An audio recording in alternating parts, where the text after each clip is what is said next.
不知道会不会是你想要找的那朵？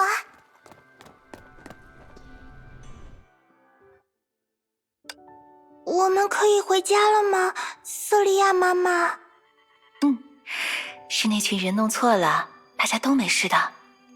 作为道歉，我们收到了一大笔补偿呢。哇，那不是可以买好多好多饼干了吗？不是，他们究竟在找什么呀？还给每个人都做了身体检查，已经是第3次了。不知道呀，可他们不是说大家都没问题吗？那就够了。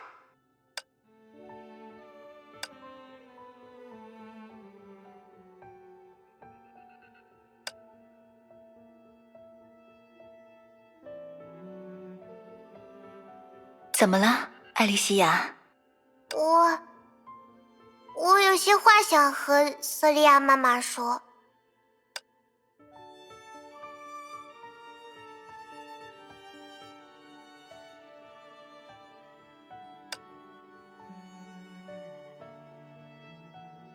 瑟利亚妈妈，我想离开这里。想离开福利院？是想去书店当小学徒吗？毕竟你那么喜欢故事书嘛。不是的，我想离开小镇。离开小镇？之前来这里带走大家的那些人，他们……艾莉西亚，怎么了？他们让我发现了外面的世界居然有那么大，所以我想出去走一走，看一看。我也想像绘本里的主人公一样，去寻找世界尽头的乐园。好啊，那我就给小艾丽准备旅行的行囊吧。瑟利亚妈妈不会生气吗？艾莉西亚有了自己的梦想，妈妈怎么会生气呢？可是你一个人在外面一定要小心啊，外面的世界很大，有很多未知和选择，需要你自己去面对，但不必烦恼怎么做才是正确，你只要遵循自己的内心就好。艾莉西亚向来是个聪明善良的孩子，妈妈相信你能照顾好自己。谢谢妈妈。这几天记得和街坊邻居们都道个别，这里的每个人都很喜欢你，大家一定舍不得小艾丽。我明天得去趟杂货店，给你多备点吃的啊，衣服也要再添几件，女孩子嘛，要打扮得漂亮点才行。对了，还要去找你的基米尔叔叔，让他给你做点基本的防身工具。哎呀，要做的事好多呀。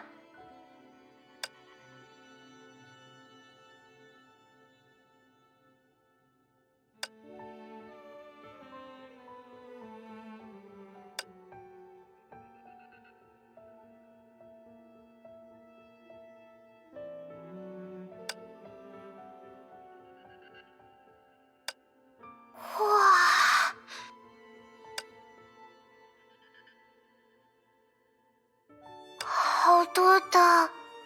好多房子，好多好多。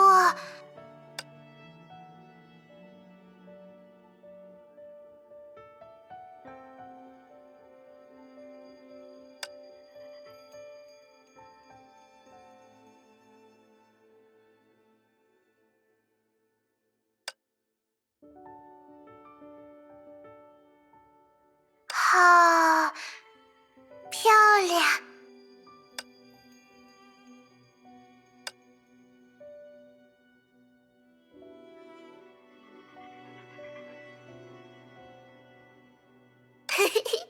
那接下来就该去寻找我的乐园啦。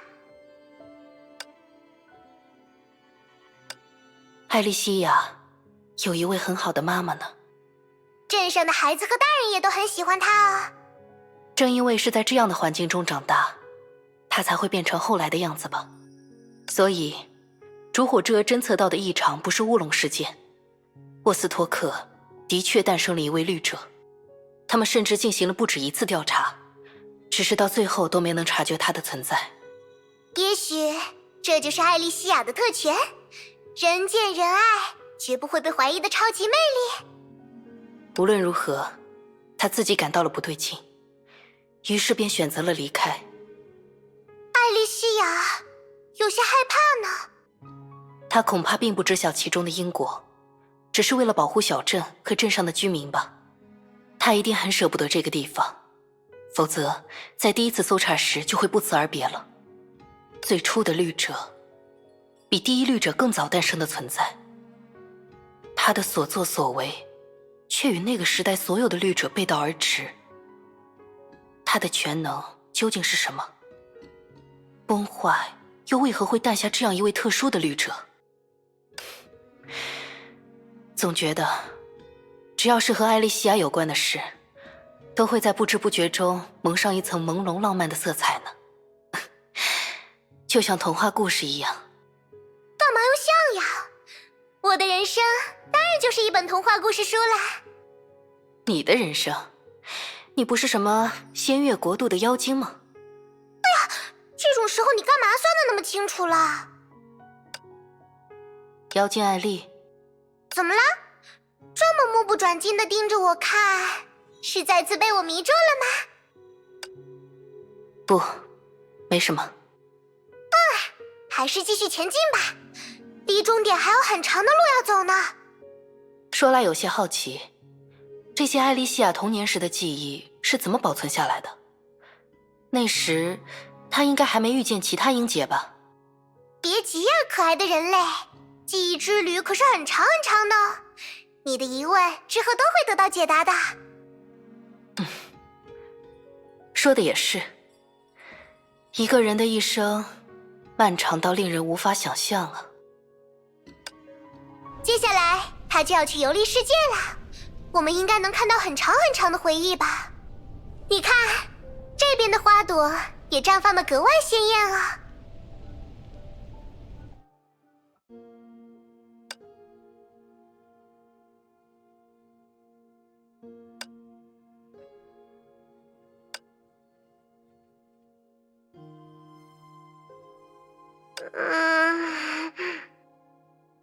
小姑娘，是不是肚子饿了？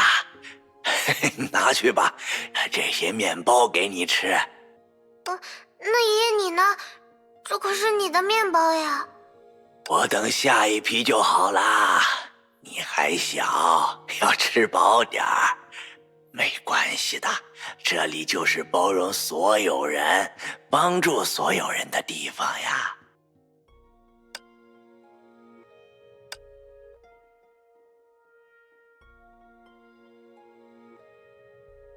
你干嘛一直跟着我啊？可是刚才你说我把那个苹果给你吃，你就给我一个橘子的呀。骗你的，我根本没有橘子，你上当了。唉，就当是个教训吧。这里的人只有这样才能活下去。哦，那我还有2颗糖，也给你吃吧。来，我们一人1颗。谢谢。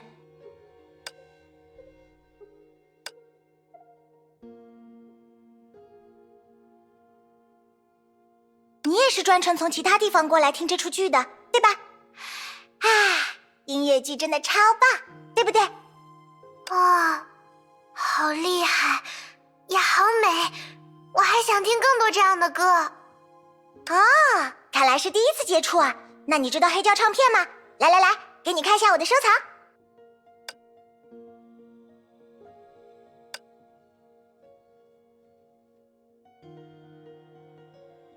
你还好吗？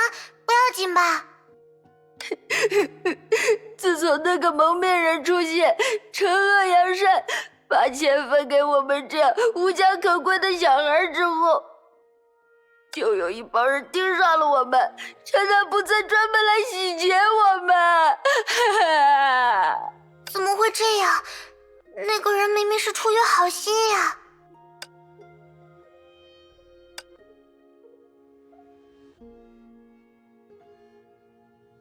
小姑娘，是想考这里吗？看着就聪明，一定是个好苗子。我也可以吗？当然了，不如趁着开放日，我带你参观一下学校里面吧。这儿的学生食堂那可是远近闻名呢。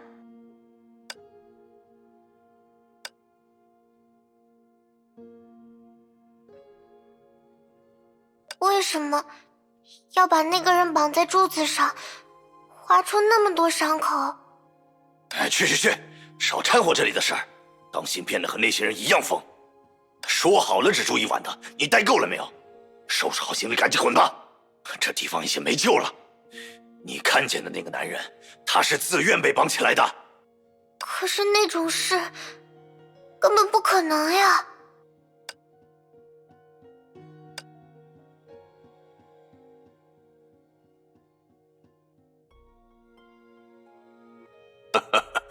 怎么，姑娘也想学拳？不过，咱们这儿都是些大老爷们儿，环境不太好。你要是感兴趣，临街还有另一位师傅，他能教你舞枪射箭。怎么样？要不要试试？射箭？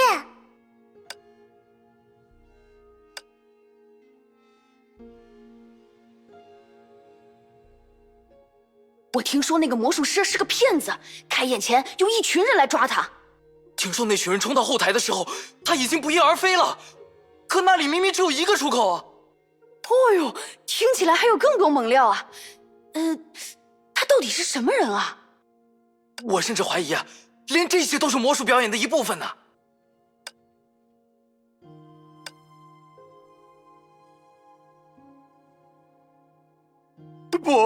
不要过来！我知道错了，我再也不敢了。你冷静一点，我不是什么杀手呀。别试探我了，粉色头发的女人，我知道就是你，我真的知错了，饶了我吧。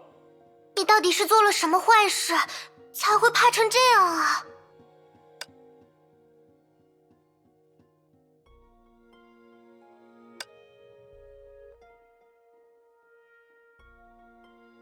你真要去他的实验室当助手？听说那儿跟吃人一样，进去一个消失一个。不知道的还以为学生都被送上手术台了呢。毕竟薪酬真的很丰厚嘛，而且能跟着那位了不起的博士学习，我也一定会有所收获吧。我必须更加努力才行，为了你，也为了我们的孩子。哇，真是浪漫的约定呢。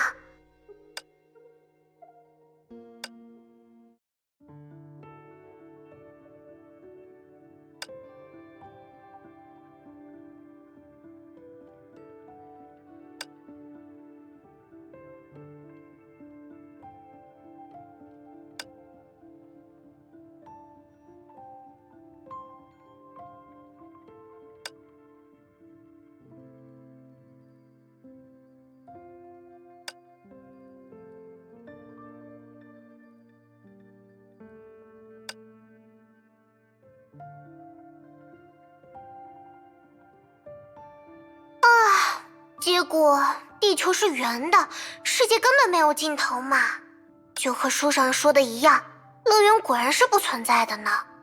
既然如此，如果乐园不存在，那我就自己创造一个吧，一定得是座特别特别漂亮的乐园呢，然后就用我的名字来为它命名。真奇妙，艾莉西亚遇到的这些人好像都和他有着千丝万缕的联系呢。因为只有这些记忆被保留了下来吧。他真正的经历，绝不是只言片语所能概括的。艾莉西亚游历四方，用自己的双眼记录理解这个世界。他与各种各样的事相遇，与各种各样的人相识。这其中有善意，也有恶念。世间的对错就如雪花般一片片飘来，又纷纷与他擦肩而过。每一次相遇，都会让他对世界的认知更多一分。最后，他回到了开始的起点呢，周游世界。身为一个绿者，他这么做可真大胆呀！所以他真的不知道自己的身份，来自仙域国度的妖精艾丽都有些震惊了。也许，他也在寻找这个问题的答案。漫长的旅途，就是为了找到和自己相似的存在，或是能解答他疑惑的地方，又或者能和他一路同行的伙伴。就像绘本里的故事一样。那个好奇的孩子，无论过去还是现在，他扮演的始终是这种角色。想要什么就会去寻找，想到什么就会去行动，毫无保留地向世界展现自己的真我。一个能容纳这片真心的地方，就是他一直在寻找的乐园吧。那到最后也没有找到呢。艾莉西亚真孤单啊。不，他应该找到了，所以他之后才会出现在那个地方。哦，这朵花好像散发着不太妙的气息呢。我想，我应该知道这是和谁有关的记忆了。